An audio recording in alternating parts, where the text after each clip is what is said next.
Australia ने भारत को विश्व कप के फाइनल में पराजित किया और इसी के साथ भारत का तीसरी बार विश्व कप जीतने का ख्वाब टूट गया। फाइनल का रिजल्ट आने के बाद दुख है, निराशा है।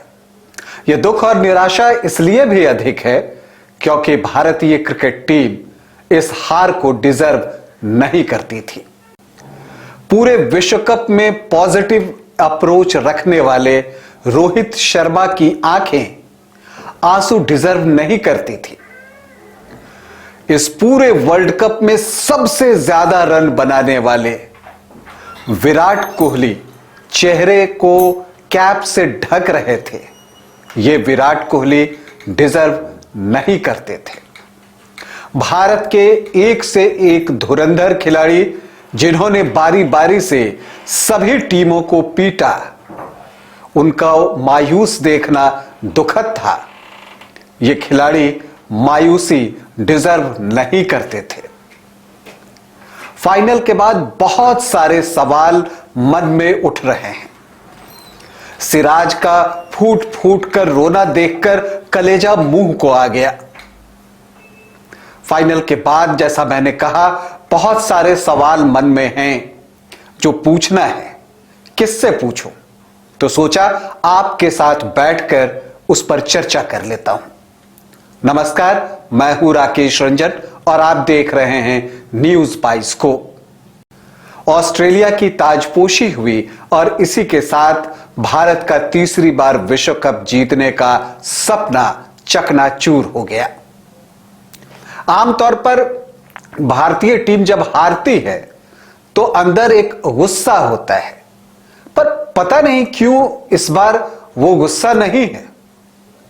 एक खेल समीक्षक और खेल पत्रकार होने के नाते आमतौर पर मैच के बाद हम मैच के विश्लेषण के लिए बैठते हैं और अगर भारतीय टीम हारती है तो उसकी कमियों को उजागर करते हैं और बड़ी तल्ख टिप्पणी करते हैं और तल्खी से उन बातों को सामने रखते हैं और तल्खी से ही भारतीय टीम की आलोचना भी करते हैं।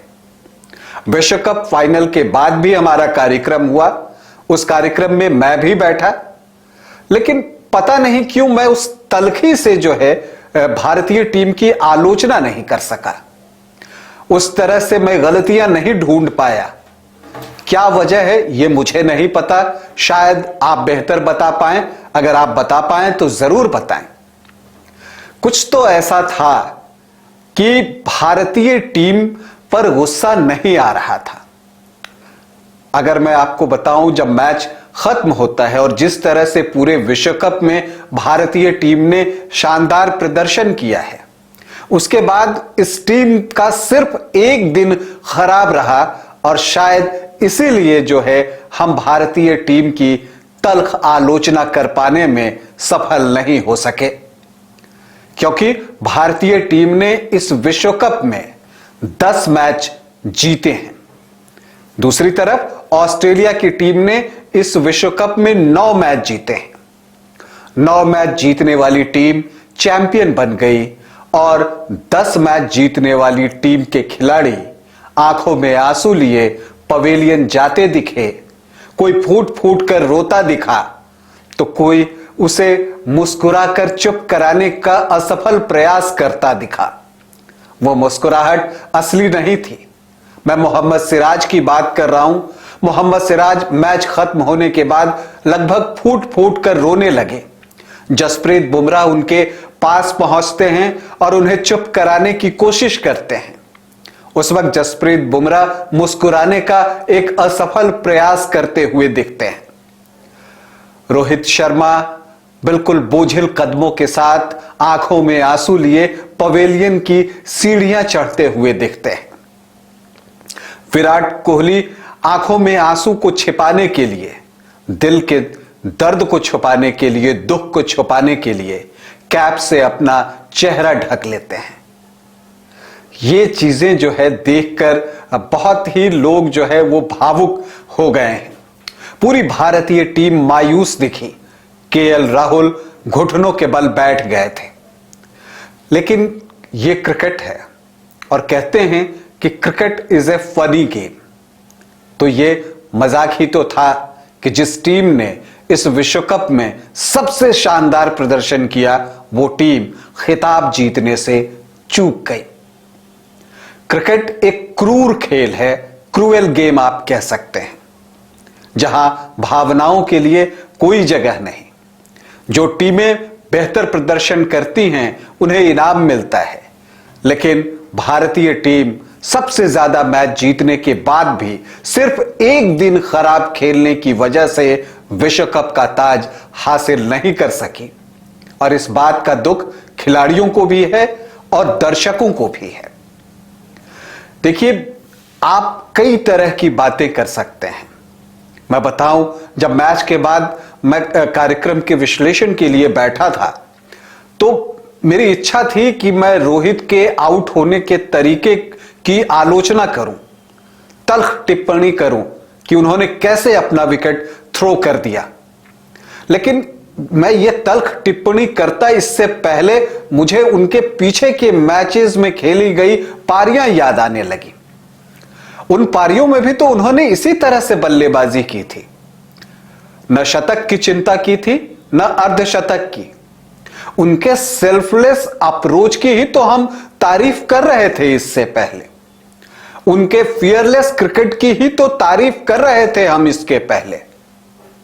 फिर सिर्फ इसलिए कि फाइनल हम हार गए, उनकी इस पारी की आलोचना मैं कैसे कर सकता था? इसलिए मैं कर नहीं पाया, और मुझे लगता है कि कार्यक्रम में जितना मुझे तल्ख होना चाहिए था, मैं नहीं हो सका। विराट कोहली जिस तरीके से आउट हुए, वो बताता है कि दिन उनका नहीं था। प्लेड ऑन हुए, गेंद ऊपर थी और वहां से वो जिस तरह से आउट हुए, आप इस बारे में कुछ कर नहीं सकते। फिर मैं उनकी आलोचना कैसे करता? नहीं कर पाया। हां, यह बात सच है कि फाइनल में कुछ कमियां रह गई, कुछ गलतियां भी हुई। तो अगर गलतियां ना हो तब तो टीमें हमेशा जीतती ही रही। और क्या जीतने वाली टीम गलती नहीं करती है? क्या ऑस्ट्रेलिया से कोई गलती नहीं हुई? यकीन मानिए कि अगर मैच का परिणाम भारत के पक्ष में आता, तो ऑस्ट्रेलियाई कप्तान ने जो फैसला लिया था टॉस जीतने के बाद में बल्लेबाजी करने का, उसकी सबसे ज्यादा आलोचना होती। और यह कहकर आलोचना होती कि इतने बड़े मैच में, विश्व कप के फाइनल में, आप टॉस जीतकर गेंदबाजी करने का फैसला कैसे ले सकते हैं? उन्होंने मैक्सवेल को पावर प्ले के अंदर गेंदबाजी के लिए बुलाया। रोहित ने एक छक्का एक चौका जड़ दिया था।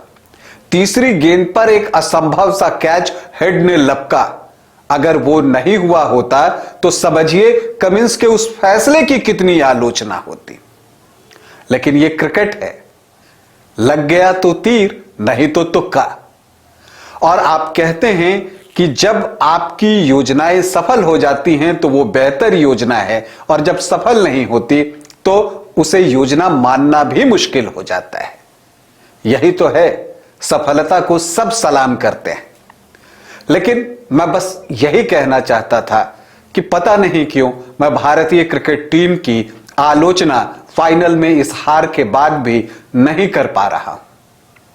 जो कर रहे हैं उनसे माफी चाहूंगा, और जो भारतीय टीम के साथ हैं मैं भी उनके साथ हूं, क्योंकि मुझे इस टीम पर विश्वास है। रोहित शर्मा के आंखों में जो आंसू आए, विराट के आंखों में जो आंसू थे, सिराज जिस तरह से फूट फूट कर रो रहे थे, यह उनकी कमजोरी की निशानी नहीं है। यह बताता है कि वो कितने दिल के साथ क्रिकेट खेल रहे थे, देश के लिए खेल रहे थे। आमतौर पर हम सभी आलोचना करते हैं कि क्रिकेटर्स पैसे के पीछे भागते हैं। तो एक फाइनल हार गए तो क्या हुआ? क्यों रो रहे थे इतना? तो इसका मतलब यह है कि सिर्फ पैसा नहीं, वो देश के लिए भी खेलते हैं और उसके लिए जी जान लगा देते हैं। और उस हार से जितने हम दुखी होते हैं, उससे कहीं अधिक ये खिलाड़ी दुखी होते हैं। भारतीय टीम ने जिस तरह का विश्व कप में प्रदर्शन किया है, उसके लिए उन्हें सलाम करूंगा और भविष्य के लिए उन्हें शुभकामनाएं दूंगा। Well played team India. अभी के लिए इतना ही। इजाजत दें। नमस्कार।